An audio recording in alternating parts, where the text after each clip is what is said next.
Hello and welcome to IT and Automation. Today we are diving into the world of Debian 12, the latest release of one of the most renowned Linux distributions out there. Whether you are a seasoned Linux user or just dipping your toes into the open source, this comprehensive guide will walk you through every step of the Debian 12 installation process. From preparing your system and booting into Debian installer to partitioning your disks and configuring your freshly installed system, we have got you covered every step of the way. So if you are ready to take control of your computing experience and harness the power of Debian 12, stick around as we embark on this installation journey together. I'm using Vmware Fusion, which is a software hypervisor developed by Vmware for Mac OS systems, but you can choose to use any hypervisor such as Oracle VirtualBox.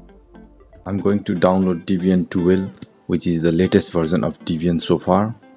I'm downloading Debian 12 for ARM64 processor as my MacBook is ARM based processor, but if you are using it for AMD processor, then please download for AMD processor or it might not be compatible with your MacBook. Similarly, if you are using it for Windows, then you can use Oracle VirtualBox as your hypervisor, or you can also use Oracle VirtualBox for MacBook too if you have an Intel processor, but with an ARM processor the VirtualBox might not be fully compatible, so I have been using VMware Fusion, which is fully compatible for MacBook with M1 ARM64 processors. Once you have completed downloading the image of Debian 12, open VMware Fusion and click on plus icon and new.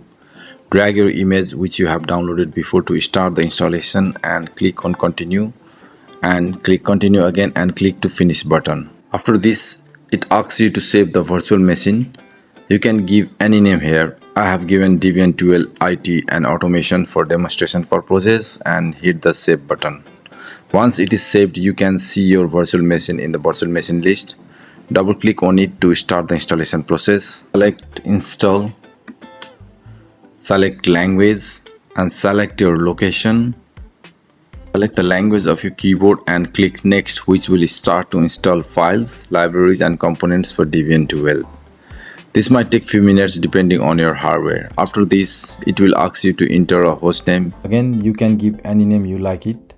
Here for your Debian 12 host, I have given IT and Automation and click continue. You can enter domain name if you want, or you can leave it blank here and click on continue. Then it will ask you for the root password. I'm giving very simple root password for this demonstration purpose only, but you make sure you give the strong root password and hit the continue button. It will ask you to verify the root password again. Give the name of the user. I have given Debian 12 as the username for this demonstration. You can give your name here and continue. Again, give the strong password here. Verify one more time and continue. Select guided. Use the entire disk. Please note here that the entire disk here is the only part of the disk that has been assigned to this virtual machine in the start of the installation process, and this can be increased or decreased later as per the needs. Select disk partition, select all files in one partition, select finish partitioning and write change to disk.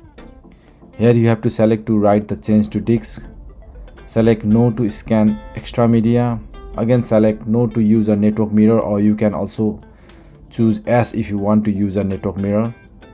Choose no if you don't want to participate in the package survey. Now it will ask you to select the software for installation, and by default SSH server and standard system utilities will be selected. If you don't want to install any further software, then click continue.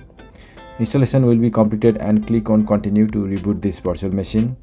Once it reboots, you will be able to see a login screen. Enter your username, what you have set up before during installation process, and type your password. Please note that in Linux you won't be able to even see anything while typing your password. This is because Linux has a security features that hides the password from the screen, and you should be able to log in with your credential. You can use cat etc os release command to check about the OS system on this machine. We'll also discuss more about the Linux command in the upcoming videos, so please make sure you like and subscribe and hit the notification bell so you never miss any episode of our video. Thanks for tuning in, and I'll see you in the next video. Take care.